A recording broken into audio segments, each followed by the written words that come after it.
बुलढाणा जिल्ह्याच्या सिंदखेड राजा तालुक्यात मुसळधार पाऊस कोसळला। ढगफुटीसारख्या झालेल्या पावसामुळे शेतकऱ्याच्या हाताशी आलेलं सोयाबीन आणि कपाशीचं पीक पूर्णपणे उद्ध्वस्त झाले। या प्रचंड पावसामुळे शेती जलमय झाली आहे।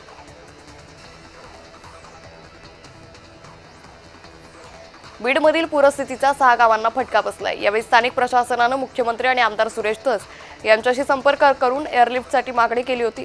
यानुसार 4 ठिकाणाहून एकूण 52 लोकांना सुखरूप बाहेर काढले।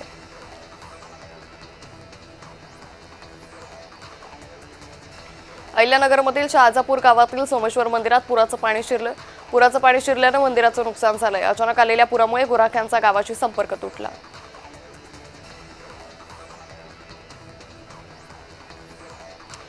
गोंदियात पावसाने हजेरी लावली आहे। पावसामुळे उकाड्यापासून त्रस्त झालेल्या नागरिकांना दिलासा मिळालाय। धान पिकासाठी हे पाऊस वरदान ठरणार असल्याचं कृषी तज्ञांचं म्हणणं आहे। हवामान खात्याच्या माहितीनुसार पुढील काही दिवस गोंदिया जिल्ह्यात हलक्या ते मध्यम स्वरूपाचा पाऊस होण्याची शक्यता आहे।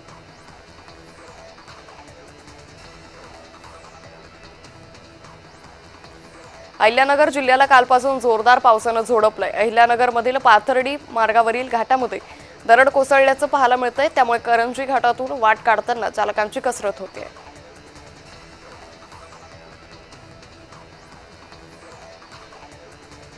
वाशिम रिसोडमधील अनेक गावांना मुसळधार पावसानं झोडपलंय। यामुळे सोयाबीन, तूर, कपाशी या खरीप पिकांचं नुकसान झालंय। पावसामुळे सखल भागात पाणी साचल्यानं नागरिकांना गैरसोयीचा सामना करावा लागतोय।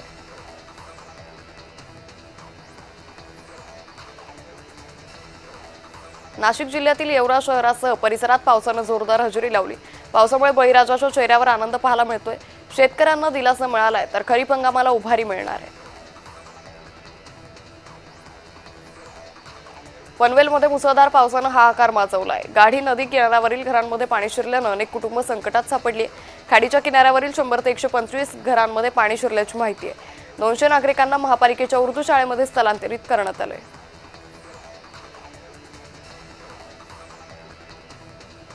पुण्याच्या थेऊर परिसरात ढगफुटी सदृश्य पावसामुळे नागरिकांच्या घरात पुराचं पाणी शिरलं।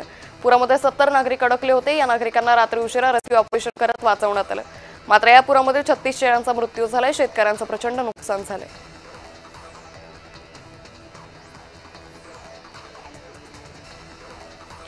पाचोरा तालुक्यातील सातगाव डोंगरीत पावसामुळे दगडी नदीला पूर आला। यामुळे निम्म गाव जलमय झालंय। उपकेंद्र, घरं आणि शेती पूर्णपणे पाण्याखाली गेली। यामुळे पिकांच्या नुकसानासह अनेक ठिकाणी जमिनीची माती वाहून गेली आहे। सोलापुरातील अक्कलकोट तालुक्यात मुसळधार पावसामुळे पूरस्थिती निर्माण झाली आहे। बोरी नदी ओव्हरफ्लो झाल्यानं आंदेवाडी गावाचा संपर्क तुटलाय। मुसळधार पावसामुळे रुग्णांना बैलगाडीतून रुग्णालयात हलवण्याची वेळ आली।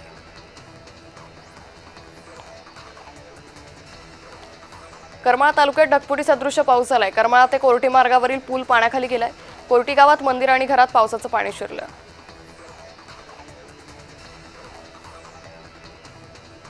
नागपुरात मेघगर्जनेसह जोरदार पावसाला सुरुवात झाली। पाऊस असाच राहिल्यास जिल्ह्यात मोठं नुकसान होण्याची शक्यता आहे।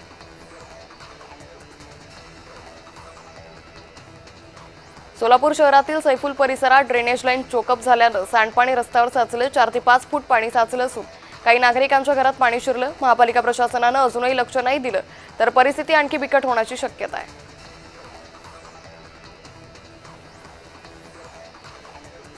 अरबी समुद्रात कमी दाबाचा पट्टा निर्माण झाल्यानं तळ कोकणात पावसाची रिपरिप सुरू आहे। सिंधुदुर्ग जिल्ह्यातही पाऊस पडत असून या पावसाचा फायदा बळीराजाला होणार आहे।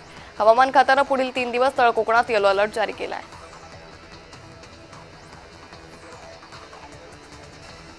कोकण किनारपट्टीला मुसळधार पावसाने झोडपलंय। रायगड जिल्ह्याला रेड अलर्ट तर रत्नागिरी आणि सिंधुदुर्ग जिल्ह्यांना ऑरेंज अलर्ट देण्यात आलाय। पुढील 2 दिवस मुसळधार पाऊस पडेल अशी शक्यता हवामान खात्याकडून वर्तवण्यात आली आहे। तर पावसामुळे जिल्ह्यातील नागरिकांचं जनजीवन विस्कळीत झाले।